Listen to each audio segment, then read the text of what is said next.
The cult will also give their members drugs that affect their metabolism, so many get to be extremely fat. A large majority of the older cult members are obese. They are extremely fat to the point that they are handicapped.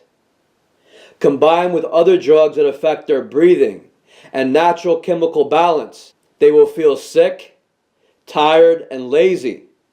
So when not at work, they will have little energy or drive to do anything but sit around and eat and watch TV. The military and the Vatican will also spray a chemical on people's heads that cause hair loss. After you go to the barber or salon and you feel like your scalp is itchy in places, the military agent at the barber has sprayed a chemical in your hair to cause your hair to fall out. So stop going to the barber or salon, or they will continue doing this and you will eventually go bald. So buy your own hair clippers, buy your own scissors, or just grow your hair long, or they will eventually cause all your hair to fall out. And again, this practice goes back many years to the Vatican, who used this chemical to mark others in their group by giving them a bald spot on the tops of their heads.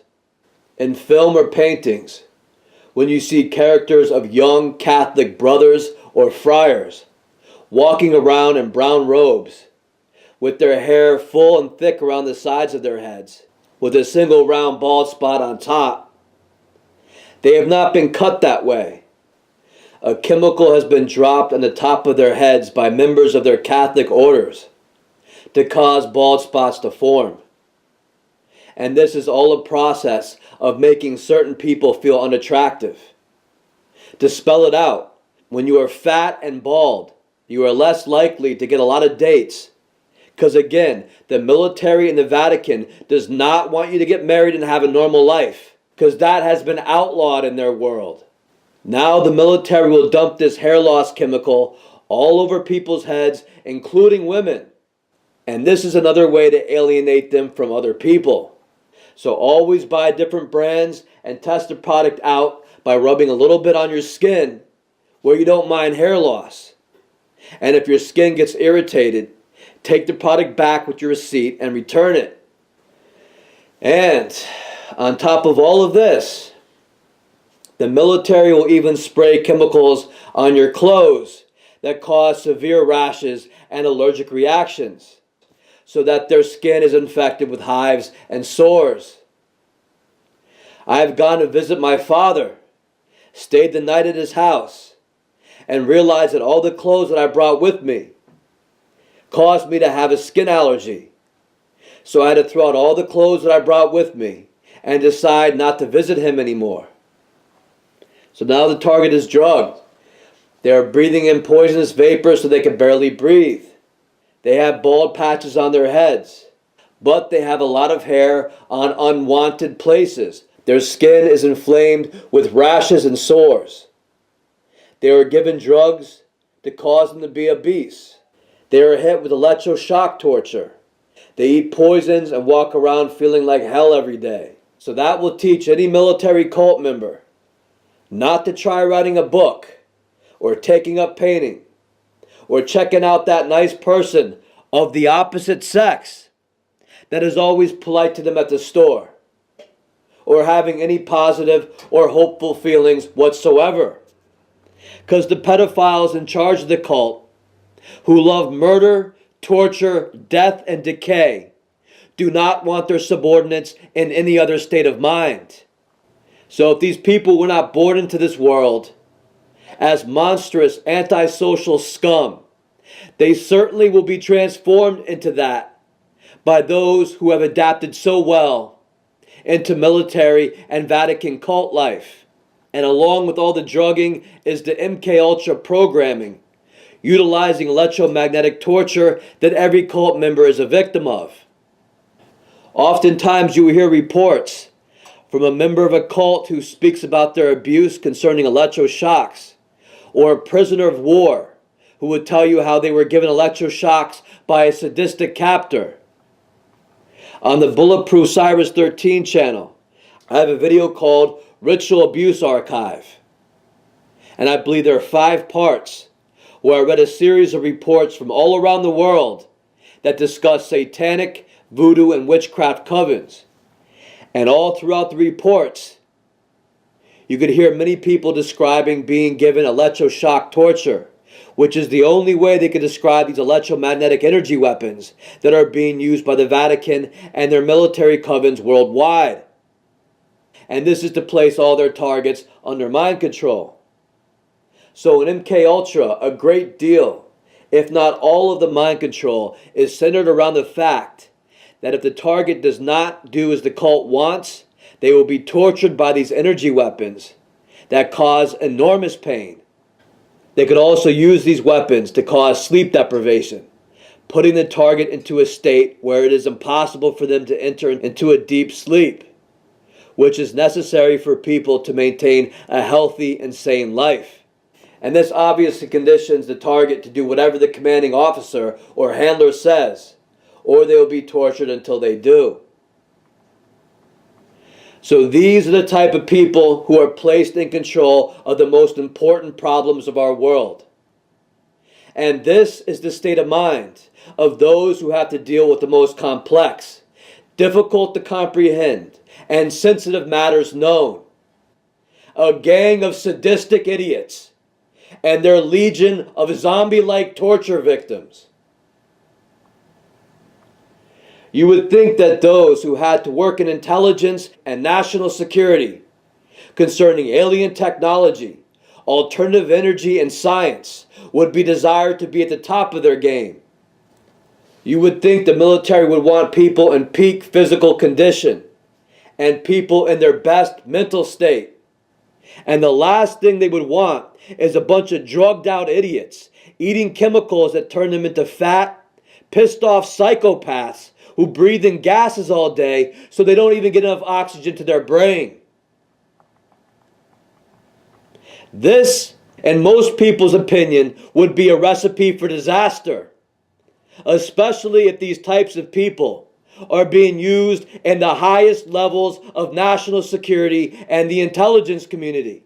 So, instead of real intelligence work and actual national security, this is the result of the practices and activities of your military and the CIA.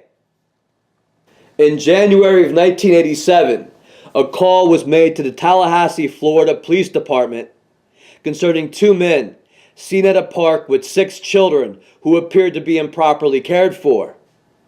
Even though the men wore jackets and ties, the children were unkempt, not dressed properly, covered with dirt, insect bites, and the group appeared to be living in a filthy van containing a mattress. When questioned by the police, the men identified as Michael Houlihan and Douglas Ammerman, both of Washington, D.C., stated that they were en route to Mexico to establish a school for gifted children. However, most of the children had a difficult time speaking or identifying things like telephones, televisions, or toilets, and stated that they were only given food as a reward. And one of the little girls showed signs of being sexually abused. The men were found to be in possession of computer disks that contained images of pedophilia. The men were arrested for child abuse, suspected of being involved in human trafficking, and later identified to be members of the Finders Group, headquartered in Washington, D.C. So the Tallahassee Police Department then called up the cops in Washington, D.C., and also U.S. Customs that had a database of child pornography images. So the Tallahassee Police Department gave them their report. So they were able to link the children and the suspects to a group called the Finders, which was known as a cult operating out of the Washington, D.C. area, which had several properties including a warehouse. The police and U.S. Customs agents raided that warehouse and found a snake pit of pedophilia, Satanism, child pornography, and human trafficking. The police carried out garbage bags filled with photographs of children, photographs of naked children, photographs of children in chains, photographs of children involved in animal sacrifice rituals where pregnant goats were killed and then the babies cut out and shown to the children. At the warehouse, the police found documents on how to buy children, how to kidnap children, how to trade children, and how to traffic children without being detected by law enforcement. There were telex messages using MCI account numbers between a computer terminal at the warehouse and others across the U.S. and also in foreign countries. One telex specifically ordered the purchase of 2 children in Hong Kong to be arranged through a contact in the Chinese embassy. Another telex expressed interest in bank secrecy. Other documents identified interests in high-tech transfers to the United Kingdom, numerous properties under the control of the finders, a keen interest in terrorism, explosives, and the evasion of law enforcement. Also found in the computer room of the warehouse was a detailed summary of the events surrounding the arrest of the 2 adults and 6 children in Tallahassee, Florida.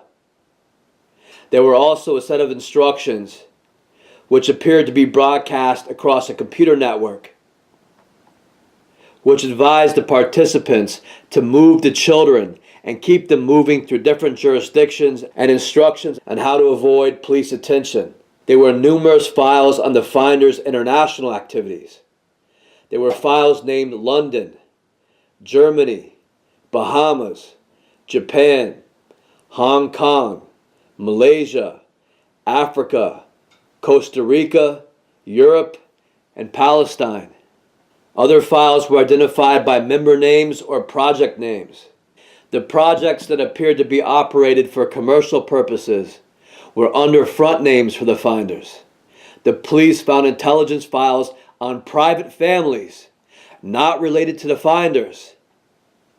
These files describe how the finders would respond to local newspaper ads looking for babysitters and tutors, and gather as much information as possible about the habits, identity, and occupations of the families. There was also a large amount of data collected on various child care organizations. The finders' warehouse also included a video room where the finders could film and produce child pornography. The finders also had a room with an altar, including many jars of urine and feces. When the customs agents sought to examine the evidence gathered by the Washington, D.C. police, they were then ordered by the FBI and the CIA that the finders' investigation had become an internal matter, and the police report on the case had been classified secret. So the Washington, D.C. Police Department dropped the case instantly, stating that the group's practices were eccentric but not illegal.